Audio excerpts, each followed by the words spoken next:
उदयपुर की प्रसिद्ध फतेह सागर झील में 8 जनवरी को स्पीड बोट पलटने का मामला अभी चर्चाओं में गर्म है।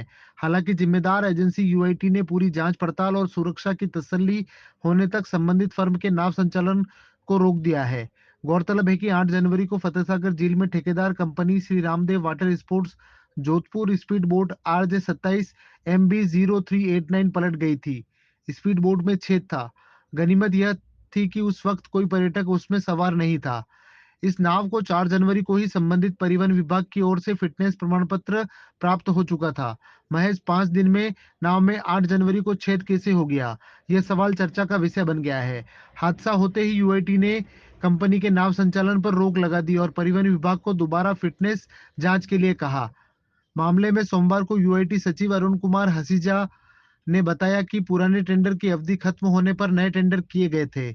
उच्च न्यायालय के आदेश के अनुसार स्थानीय स्तर पर गठित कमेटी ने जिलों में प्रदूषण कम करने के लिए यह तय किया था कि नाव सीएनजी, बैटरी या सोलर आधारित हो और यदि पेट्रोल से चलाई जाए तो उसमें यूरो 6 के मानकों को पूरा करने वाला इंजन हो। संबंधित फर्म ने सीएनजी से चलने वाली नाव चलाई। सीएनजी आधारित नाव चलाई तो उसकी एक नाव में लीकेज हो गया, जिसके कारण उसे झील से निकालना पड़ा। जैसे ही जानकारी मिली, नाव संचालन रोक दिया गया। अब डीटीओ और एक नेवल ऑफिसर को उसकी फिटनेस जांच के लिए बुला गया है। पूरी तरह सुरक्षित होने पर ही नाव संचालन को अनुमति प्रदान की जाएगी। मामले में सीएनजी से संचालित नाव को फिटनेस 4 जनवरी को ही जारी कर दिया गया था। अब दोबारा फिटनेस जांची जाएगी। हालांकि मामले में जानकारों का कहना है कि सीएनजी से देश में अन्यत्र भी नावें चल रही है। ऐसे में या तो संबंधित फर्म को अनुभव नहीं है या उसने सीएनजी नाव तैयार करवाने में विशेषज्ञों की मदद के लेने के बजाय जुगाड़ का उपयोग किया। संबंधित जांच अधिकारी को अब यह भी देखना होगा कि नाव मानकों के आधार पर सुरक्षित है या नहीं। जब सड़क पर चलने वाली कार में सीएनजी किट लगने के बाद वजन बढ़ता है तो सीएनजी सिलेंडर लगवाने पर नाव में अतिरिक्त वजन हो जाता है।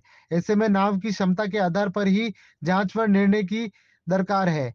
अब परिवहन विभाग पर भी वह सीएनजी नाव को दोबारा जांच किस तकनीक से करता है। फतेह सागर में स्पीड बोटिंग जो कि पर्यटकों का मुख्य आकर्षण है, पिछले कई सालों से यहाँ पे चल रही है।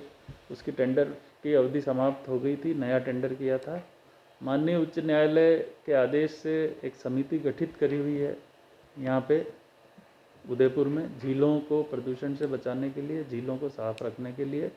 तो उस कमेटी ने यह तय किया था कि अब जो भी बोट चलेगी वो या तो सीएनजी से चलेगी या बैटरी से चलेगी या सोलर से चलेगी, और अगर पेट्रोल के इंजन से चलती है तो इंजन यूरो 6 के मानकों को पूरा करना चाहिए।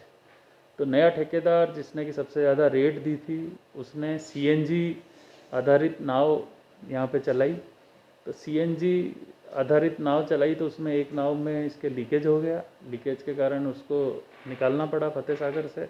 तो जैसे ही लीकेज की सूचना प्राप्त हुई, हमने सारी बोटिंग बंद कर दी, दूसरी नावें भी बंद कर दी, और डीटीओ को और एक नेवल ऑफिसर है उसको इनकी फ़िटनेस जांच के लिए बुलाया है। वो इसकी फ़िटनेस जांच कर रहे हैं। पूरी तरह सुरक्षित पाए जाने पर वो प्रमाण पत्र देंगे, उसके बाद ही बोटिंग वापस से शुरू की जाएगी।